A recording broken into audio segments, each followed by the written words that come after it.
Hello, and welcome back to Jenna Gets Creative. Today we are doing the August Colors of the Month. Universe of Markers, they specify 3 colors that they want us to do.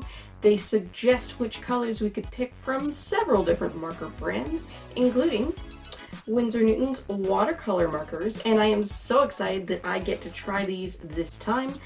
Well, not try them, I've used them before, but try them for this challenge. I think I am going to accent the piece with the alcohol markers as well, but yeah, let's have fun. Watercolor markers this time. As I've mentioned before, the Colors of the Month challenge used to be Copic Colors. I don't know if this still needs explaining, but Imagination International Inc. used to be the exclusive North American distributor for 2, which is the Japanese company that makes Copic markers. That's why they were able to order and sell those custom marker sets for their monthly challenges. This year, 2 decided to stop having middleman distributors and is now selling directly to North American retailers, and therefore ended their contract with Imagination Inc. Imagination Inc. is trying to stay afloat now as a marker retailer. They've rebranded themselves as Universe of Markers, changed the challenge to Colors of the Month, and now sell a variety of alcohol, water, and paint-based markers from different brands. Unfortunately, that doesn't include Copics at this time. I really hope they can stay afloat and compete with the larger art supply retailers out there who sell markers. They do seem to be trying to bring in brands North America has never seen before, so that's a positive.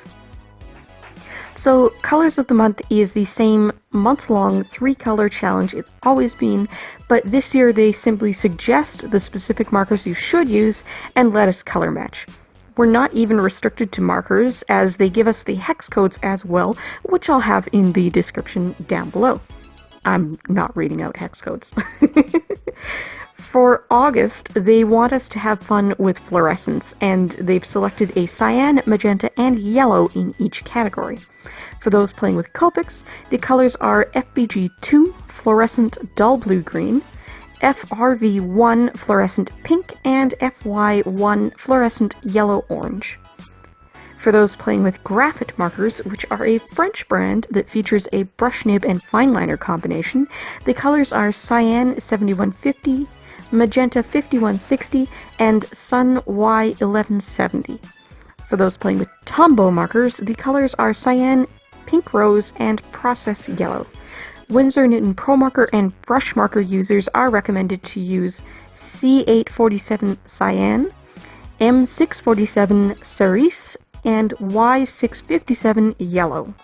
Winsor Newton watercolor marker users are recommended to use Cerulean Blue Hue, Pale Rose, and Cadmium Yellow Pale Hue. Sakura Koi markers recommended are Sky Blue, Magenta Pink, and Yellow. And finally, for their last set of recommendations, Crink NYC users are recommended to use Teal, Pink, and Yellow. When I looked at my collection, I noticed I was very close to having the correct 3 markers in both Winsor Newton alcohol and watercolor options, so I thought, hey, why not? Let's do both. I'm starting with the watercolor markers, then I'll be adding alcohol markers on top for pops of detail and saturation. I do own the correct blue and pink, but I had to make a decision about the yellow. I own cadmium yellow hue, not the light, but the regular, and lemon yellow. Going by pigment names alone, you'd think I would choose the cad shade, but regular cadmium yellow is a very warm color, so I went with lemon instead. For the alcohol markers, I do have cyan and yellow, but I do not own cerise. Instead, I used a combination of Winsor Newton Rose Pink, which is a shade lighter than cerise, and Spectra AD Pink, which is probably a bit more saturated. When I saw these colors, I immediately thought I should do an 80s inspired piece, and my first thought was to do David Bowie. If you've watched my portrait videos in the past, you probably know I really like David Bowie's aesthetic. Especially if you watched me do the portrait of Crowley from Good Omens last month. David Tennant's rendition of the character really gave me strong David Bowie vibes. But yeah, I was thinking of doing a Goblin King portrait, which is David Bowie's character in the 1986 film Labyrinth. So not a kid's film, by the way. I don't know why it's always stocked in the family section. But then I remembered that I've been doing a lot of David Bowie inspired work lately, so I asked myself, what do I think of next when I think of colorful 80s music icons? Boy George. Ta-da! That's what we're drawing today. By the way, if you're new here, don't forget to subscribe and ring the bell for notifications. I upload every Tuesday and Thursday at minimum, and sometimes I do bonus videos as well. And if you like this video, please go ahead and hit that like button and leave a comment down below. I love reading your comments and I reply to everyone. Tell me if you've ever tried any of this year's Colors of the Month challenges, and if so, where can I find your work? I'd love to see it. But let's get back to Boy George. If you weren't around for the 80s and you aren't a big fan of 80s music like myself, you might not know who Boy George is, but if you've never heard any of his work, you might be living under a rock. Back in the 80s, he was part of a band called Culture Club, and at the very least, you've probably come across memes of two of their original songs, Karma Chameleon and Do You Really Want to Hurt Me? Aside from those two songs, I'd have to say my favorite 80s Culture Club song is Church of the Poisoned Mind, and my favorite modern Boy George song is King of Everything. You might be wondering why I love 80s music so much, being most definitely a child of the 90s, and I don't really have a straightforward answer for that. I was born at the end of the 80s in 1988, but the only real exposure I got to modern music of the time as a kid was the rare time I came across music videos on TV. My mom has always been an oldies rock and roll fan, and up until my friends started introducing me to 90s pop music in 3rd grade, all I ever really listened to on the radio was recorded in the 60s or earlier. I remember early on in the school year in grade 3, we were doing one of those run around the classroom and use up some energy type activities. Our teacher, Mrs. Martin, would call out categories, and we had to group up with other students who had the same favorites. She'd call out favorite color, and I found the other kids who liked red. She'd call out favorite animal, and I found the one or two other kids who loved horses rather than cats and dogs. She'd call out favorite sport, and I found the other softball players. And then she called out favorite singer. None of the other 8-year-olds knew who Little Richard, Elvis Presley, Don McLean, or Chuck Berry were. Mrs. Martin said, "I like your taste in music, but today you like Spice Girls. Go stand with Kim." That was the day I asked my friends to introduce me to the music they loved. By the way, obscure bit of trivia here, if you happen to also be a fan of small gaming channels here on YouTube, and you follow Happy Console Gamer, the Kim I just mentioned is his wife, and she does make appearances there. So yeah, small world. His online persona name has always been Johnny Millennium, and no, that's not their real last name. But when they got married, it was his Facebook name, and some of our friends didn't realize that. I remember seeing people comment on the status update when her Facebook name changed to Millennium. It isn't that anymore, so you won't find it, by the way.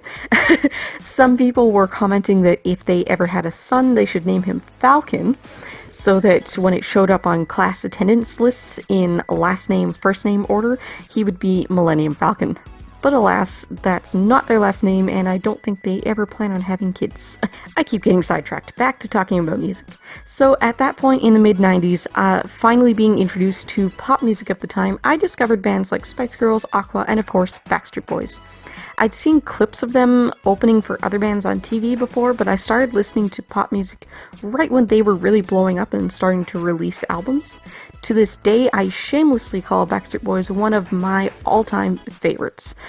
But because letting my friends introduce me to music they love back in the 90s introduced me to a whole world of music I didn't know existed, and I found I liked it too, I continued to welcome musical suggestions wherever I could find them. A decade later, I was starting to notice 80s music in film soundtracks a lot, but I didn't really know what it was yet.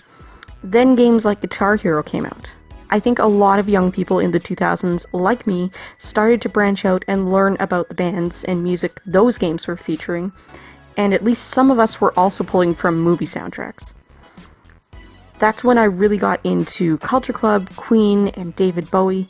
That's when I explored Michael Jackson beyond Billie Jean and creepy stories about his interactions with kids. That's when I got to know more about Billy Joel than just his Disney's Oliver soundtrack.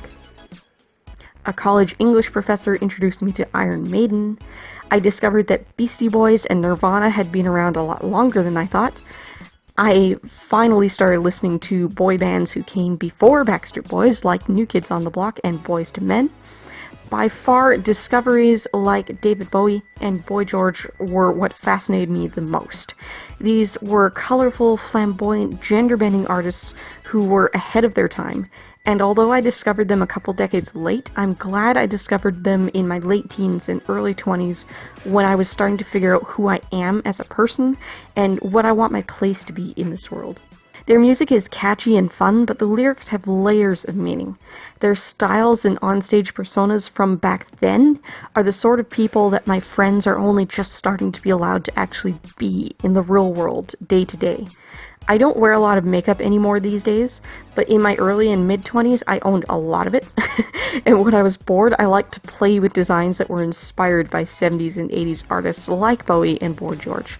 I'll insert a Karma Chameleon inspired look I tried out in preparation for Halloween back in 2012 here. Now that I'm in my 30s, a settled down married mother who works from home and doesn't do the nightlife thing anymore, I still like to express those things I love about 80s music in my art. Boy George has continued to be a personification of art, and David Bowie was also a painter himself and an avid art collector.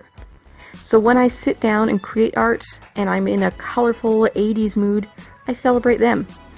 When I saw the boldly 80s fluorescent color choices on the Marker Universe blog post for the August Colors of the Month, this is where my brain went.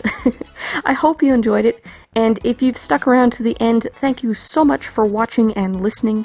I'll be back on Thursday with a special Behind the Artist video inspired by a 7-day prompt list I've been doing over on Instagram. See you then!